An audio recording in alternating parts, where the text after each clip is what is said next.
नमस्कार दोस्तों।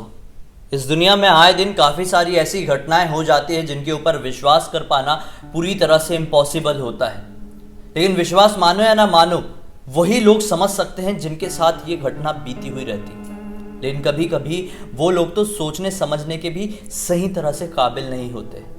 रिसर्च के आज के इस एपिसोड में आप सभी लोगों के सामने एक ऐसी हैरान कर देने वाली, खौफनाक सच्ची घटना की अजीबोगरीब सच्ची भूतिया कहानी लेकर आ गया हूँ, जिसे सुनने के बाद आप लोग किसी भी अनजान इंसान के ऊपर विश्वास करना पूरी तरह से बंद कर देंगे। दोस्तों, दरअसल ये पूरी की पूरी घटना मुझे राहुल नाम के लड़के ने इंस्टाग्राम पर लिख भेजी और ये घटना आज से ठीक 6 साल पहले उसके दोस्त के साथ, जो कि कोई और नहीं बल्कि उसका रूममेट ही था, बीती थी। अजीबोगरीब घटना की शुरुआत होती है वो दोनों के मिलने के बाद से।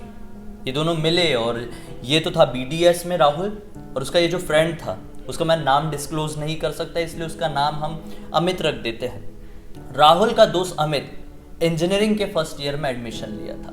ये दोनों का कॉलेज एक ही था, लेकिन स्ट्रीम अलग अलग थी। टाइमिंग भी एक सा ही था, एक ही टाइम पर कॉलेज जाते और लौटते भी एक ही टाइम पर।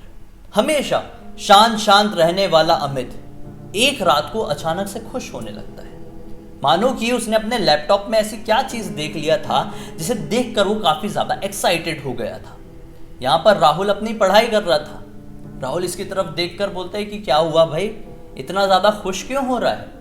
तो अमित बताता है कि दरअसल ये जो लड़की दिखाई दे रही है ना, वो एक लड़की की प्रोफाइल दिखाता है फेसबुक में और बोलता है कि ये जो लड़की दिखाई दे रही है, जो कि कहीं और की नहीं हिमाचल की थी, ये अमित भी हिमाचल का ही था।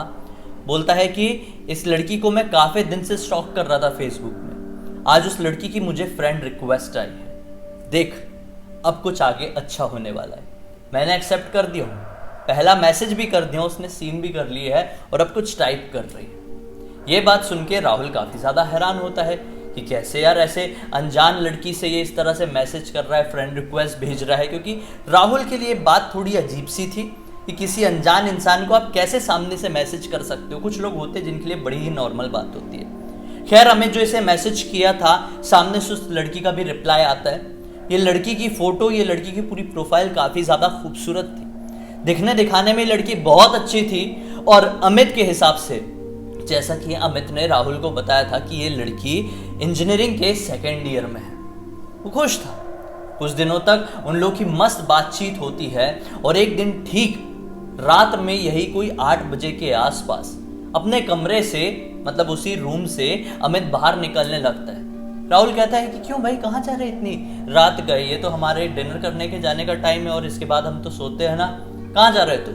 तो अमित बताता है कि दरअसल वो जो लड़की मैंने तुझे बताया था ना, जिससे मेरी इतने दिनों से बात चल रही थी, हिमाचल वाली, उसने मुझे एक सुनसान जगह पर बुलाई। उसकी एक फ्रेंड का घर, जो कि सुनसान इलाके में, वहाँ कोई और नहीं रहता। उसकी फ्रेंड ने मस्त ऐसे मौज मस्ती, टाइम पास, दोस्तों के साथ हैंग आउट, चिल आउट करने के लिए रेंट पर लेके रखी थी। उसने उसे वहाँ पर बुलाई है। ये काफ़ी ज़्यादा खुश था, बैग वैग उठा के जाता है, उस लड़की से मिलता है। वो लड़की काफ़ी ज़्यादा खूबसूरत थी। उस दूर दराज के सुनसान वाले कमरे में कोई और नहीं था, केवल वो लड़का अमित और वो लड़की, जो कि कह लो हाल फिलहाल में उसकी गर्लफ्रेंड बनी हुई थी। उसके कहने के हिसाब से वो लड़की की आवाज़ पूरी तरह से नॉर्मल नहीं थी, आवाज़ काफ़ी ज़्यादा डीप थी, भारी थी। ये पहली बार था जब उसने टाइपिंग की दुनिया से बाहर निकल के उस लड़की की आवाज़ सुनी थी। लड़की की शक्ल तो बहुत ज़्यादा खूबसूरत थी, लेकिन इसके दांत नॉर्मल नहीं थे। आगे के 2 दांत इस तरह से निकले हुए थे जिस तरह से हम टीवी में वैम्पायर्स के देखते थे। लेकिन उसकी खूबसूरती और उसकी इस आवाज़ के सामने उसकी सारी खामियां फेल थी। उसकी खामियां भी खूबसूरती में नजर आ रही थी अमित को। अमित काफी खुश था। उससे मिलने के बाद रात के 10:30 बजे के आसपास वो अपने कमरे में वापस लौटा था। उस कमरे में राहुल अब अकेला नहीं था, राहुल के 2-3 दोस्त भी आए हुए थे, जो कि ऑब्वियसली अमित के भी दोस्त थे। राहुल ज्यादा फालतू की चीजों में पड़ता नहीं था। राहुल बढ़िया अपनी पढ़ाई वढ़ाई कंप्लीट करता है, खाना वाना वो खा चुका था, सोने के लिए जाने लगता है। इधर पे अमित बोलता है कि ठीक है तू सो जा, हम लोग टेरेस में जाके मस्त अपनी पार्टी वार्टी करेंगे। ये लोग करते अपनी नशा पानी वाली कुछ पार्टी। ये जो 2 दोस्त थे, 2 या 3 दोस्त थे और अमित था, ये छत में चले जाते हैं उस कमरे के और बढ़िया पार्टी वार्टी करते हैं। और अप्रोक्स 12 बजे के आसपास वो लड़की का मैसेज फिर से इसके मोबाइल में आता है। ये लड़की उससे फोन में बात नहीं करती थी, पता नहीं क्यों। हमेशा बहाना देती थी कि मेरी मम्मी का मोबाइल है, कोई देख लेगा, पता चल जाएगा, हम टेक्स्ट में ही बात करेंगे। तो उसका टेक्स्ट आता है कि अभी घर पर कोई नहीं है, तुम मिलने आ सकते हो क्या।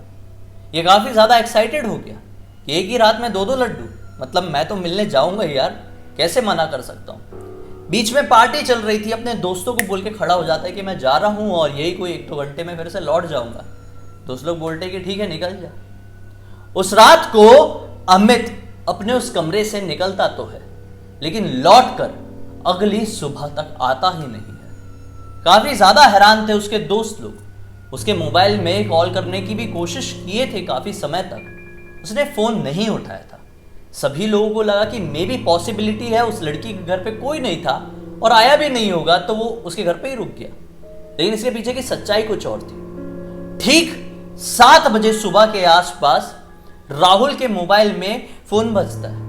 ये कोई अननोन नंबर का कॉल था। राहुल फोन उठाता है और सामने से आवाज आती है एक अनजाने इंसान की, जो कहता है कि एक लड़का उसका हुलिया बताता है अमित का, क्या आप इसे जानते हैं। राहुल बोलता है कि हाँ, वो मेरा रूम पार्टनर है। तो आदमी बताता है कि दरअसल इस गली में वो पड़ा हुआ है, जल्दी से आइए और देखिए कि ऐसा क्यों पड़ा है। इसका मोबाइल पूरा टूटा हुआ है, बड़ी मुश्किल से टूटी हुई स्क्रीन में, किस्मत से उसका मोबाइल में वो लॉक नहीं रखता था, पासवर्ड नहीं रखता था।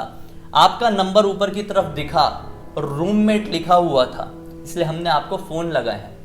आ सकते हैं तो आ जाइए, नहीं तो इसकी हालत बहुत ज्यादा खराब दिख रही है। राहुल बड़ा घबराया हुआ उसके तीनों दोस्तों को फोन करता है जो कि उस रात उसके साथ पार्टी कर रहे थे। सब मिलजुल के उस स्पॉट पर पहुंचते हैं, पाते हैं कि अभी आसपास में खड़े हुए 4-5 लोग अमित को होश में ला चुके, उसके ऊपर पानी वानी छिड़के है। लेकिन अमित से जब इन लोगों ने पूछने की कोशिश की कि तेरे साथ क्या हुआ, तो बताने की कैपेसिटी में ही नहीं था, बता ही नहीं सकता था कि उसके साथ हुआ क्या। वो बोल ही नहीं पा रहा था, वो शायद सुन ही नहीं पा रहा था। ये लोग हैरान थे उसके बर्ताव के साथ। उसे हॉस्पिटल ले जाया जाता है तो डॉक्टर क्या बताते हैं, किसी वजह से इसकी बोलने और सुनने की शक्ति पूरी तरह से जा चुकी है। कुछ दिन बीते और उसकी जो मेंटल स्थिति है वो भी पूरी तरह से खो गई। टाइम ऐसा आया कि इसे घर वाले आए और इसे वहां से लेकर चले गए। 2016 की बात है। अब राहुल और उसके दोस्त को हमेशा यही लगता रहता था कि क्या हुआ था, क्या हुआ था, क्या हुआ था उसके साथ, पता तो करना चाहिए, क्या परेशानी खड़ी हो गई थी। तो खुश होकर लड़की से मिलने के लिए गया था और लड़की के घर भी नहीं पहुंच पाया, ना जाने कौन सी गली में ये पड़ा हुआ था। राहुल जाता है उसके पेरेंट्स के घर पे मिलने के लिए और बोलता है कि अंकल आंटी, वो मोबाइल आपके पास अभी भी है क्या, आपने सुधरवाए क्या। अंकल आंटी ने बोले कि नहीं बेटा, हमारी तो हिम्मत ही नहीं हुई, क्या करेंगे मोबाइल सुधरवा के, हमारा बेटा ही नहीं सुधर रहा है, ठीक नहीं हो रहा है। तो ना जाने क्यों इसकी दिमागी संतुलन पूरी तरह से बिगड़ चुका है, बोल भी नहीं सकता है, सुन भी नहीं सकता है। राहुल डिसाइड कर लेता है वो उसका मोबाइल रिपेयर करवाएगा और समझने की कोशिश करेगा कि वो लड़की कौन थी, इसके साथ क्या हुआ था, कहां से आई थी और वो लड़की अब क्यों नहीं सामने आ रही है, इसको फोन मैसेज कर रही है। राहुल उसका मोबाइल ले जाता है, रिपेयर करवाता है, स्क्रीन बनती है और सबसे पहले वो ओपन करता है टेक्स्ट, क्योंकि राहुल को पता था वो लड़की उससे फोन में बात नहीं करती, सारी बातें टेक्स्ट मैसेजेस में ही होती है। वो लड़की के टेक्स्ट से मिलते हैं उस रात वाले। टेक्स्ट क्या थे अब मैं आप लोगों को बताता हूं। मानो कि अमित एक सुनसान गली चौराहे से गुजर रहा था, चौराहे की एक गली से गुजर रहा था। अचानक से उस लड़की का टेक्स्ट मैसेज आता है कि अरे तुम घबरा क्यों रहे हो, तुम्हारे पीछे जो काला कुत्ता चल रहा है उससे डरने की कोई जरूरत नहीं है, वो तुम्हें सेफली मेरे घर के पास ही लाकर छोड़ेगा। जहां तुम अभी खड़े हो वहां से ठीक 1.5 किलोमीटर की दूरी पर मेरा घर है, वॉक करते करते आ जाओ। जब तक वो काला कुत्ता तुम्हारे साथ है तुम्हें कोई भी नुकसान नहीं पहुंचा सकता। इधर से अमित ने मैसेज किया कि तुम्हें कैसे पता कि मैं कौन से चौराहे की कौन सी गली में हूं और मेरे पीछे काला कुत्ता है। सामने से एक स्माइली आई, डोंट वरी डियर, मुझे सब कुछ पता है। मुझे ये भी पता है कि तुमने अभी ब्लैक शर्ट पहनी हुई है और उसमें तुम बहुत ही ज्यादा हैंडसम लग रहे हो। राहुल ने बोला कि मुझे अब घबराहट हो रही है, तुम मुझे साफ साफ बताओ तुम्हें ये सारी बातें कैसे पता। वो लड़की बताती है कि आज रात में तुम्हें सब कुछ पता चलेगा जो तुम्हारे समझ से बाहर होगी। फिक्र मत करो, जितनी जल्दी हो सके आ जाओ। अरे देखो देखो, तुम्हारे आगे अब राइट मुड़ने का रास्ता आने वाला है, वो रास्ते को पीछे मत छोड़ देना, वरना आगे जाके बहुत लंबा टर्न तुम्हें लेना पड़ेगा। उसके बाद ये आखिरी मैसेज था ना जाने कैसे वो वहां पर बेहोश हुआ होगा, कैसे उसकी मोबाइल स्क्रीन टूटी होगी, कैसे उस लड़की को ये सारी बात पता थी, इसको कुछ नहीं मालूम। उस लड़की का जो कुछ भी नाम उसके मोबाइल में सेव था, जो भी नाम, जो भी जानकारी राहुल को पता थी अमित के द्वारा, उस लड़की को उसने इंटरनेट में खोजने की कोशिश किया, फेसबुक में ढूंढने की कोशिश किया। वो लड़की का कोई भी नामो निशान नहीं मिला। उस लड़की के नंबर में कॉल करने की भी कोशिश किया, लेकिन वो मोबाइल स्विच्ड ऑफ बताया। राहुल काफी ज्यादा परेशान हो गया कि कैसे पॉसिबल हो सकता है कि वो लड़की जो कि कुछ दिन पहले तक अभी अमित की गर्लफ्रेंड बनी हुई थी, वो इस तरह से अचानक से गायब हो गई। इनमें से एक दोस्त जो था, उसको उस लड़की के घर का एड्रेस पता था। उसने बोला कि मुझे पता है। राहुल ने जब उस दोस्त को फोन लगाया, सारी बात बताई, तो दोस्त ने बोला कि फिक्र मत कर दोस्त, मुझे पता है कि वो कौन सी लड़की है, उसका घर कहां पर है, तू जल्दी से आ जा। राहुल जाता है, ये लोग मिलके उस लड़की के घर पर जाते हैं। क्या पाते हैं कि उस घर पे ताला लगा हुआ है। उसके ठीक बाजू में मकान मालिक ही रहते थे। मकान मालिक से पूछते हैं कि यहाँ पर जो लड़की रहा करती थी उसका नाम लेते हैं। बोले कि वो कहाँ गई। मकान मालिक ने बोला क्या बात कर रहे हो, यहाँ पे कोई लड़की रहती ही नहीं थी, ये दरअसल मेरे बिजनेस का गोडाउन है। ये सिर्फ और सिर्फ जब से इस घर का निर्माण हुआ है तब से गोडाउन के तौर पर ही यूज किया जाता है। इस घर को मैंने कभी किराए पर नहीं दिया। जैसे ये बात वो लोग सुनते हैं, उनके पैरों तले जमीन निकल जाती है। उस लड़की की फोटो भी दिखाते हैं मकान मालिक को, लेकिन मकान मालिक साफ इनकार कर देता है। इनके दिमाग में शक भी होता है। मकान मालिक के घर के अंदर जाने के बाद वो लोग आस पड़ोस के लोगों से भी जानकारी निकालने की कोशिश करते हैं उस लड़की की तस्वीर दिखाकर, लेकिन आस पड़ोस के लोग भी साफ साफ इनकार कर देते हैं और ये कह देते कि हमने कभी इस लड़की को देखे ही नहीं है इस इलाके में। बस वो दिन था और आज का दिन है। इस घटना को 6 साल हो गए, लेकिन इन 6 सालों में इन सवालों के जवाब आज तक उन्हें नहीं मिल पाए।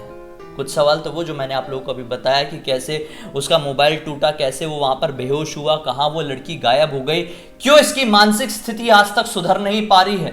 बड़े बड़े हॉस्पिटल्स में इसका इलाज कराया जा रहा है अमित का, लेकिन वो ठीक नहीं हो पा रहा है। आखिर उस दिन उसने क्या देख लिया, क्या सुन लिया, क्या महसूस कर लिया जिसकी वजह से उसकी बोलने की और सुनने की भी शक्ति चली गई। ये सारी की सारी बातें आज तक मानो अमित और उसके परिवार वालों की जिंदगी में एक अजीबोगरीब रहस्य के रूप में समाई पड़ी हुई है। आपकी क्या राय है कमेंट सेक्शन में जरूर बताइए। अब तक इस वीडियो को देखें तो लाइक जरूर कर देना, चैनल को सब्सक्राइब करके बेल आइकन दबा के ऑल के ऑप्शन में क्लिक करना, क्योंकि इसी तरह के हैरान कर देने वाले खौफनाक वीडियोस डेली आप लोग के सामने लेके आता रहता हूं। इंस्टा की लिंक इस वीडियो के डिस्क्रिप्शन बॉक्स में मिल जाएगी, क्लिक करके डायरेक्टली वहां पर पहुंच जाना। और आप लोग के पास भी कुछ इसी तरह की कहानी या जानकारी हो तो लिख भेजना, हो सकता है मेरा अगला वीडियो आप लोगों की कहानी या जानकारी साथ ही बन रहा हो। चलिए कल फिर से मिलता हूं, तब तक के लिए बहुत बहुत धन्यवाद। आप लोग का दिन शुभ हो।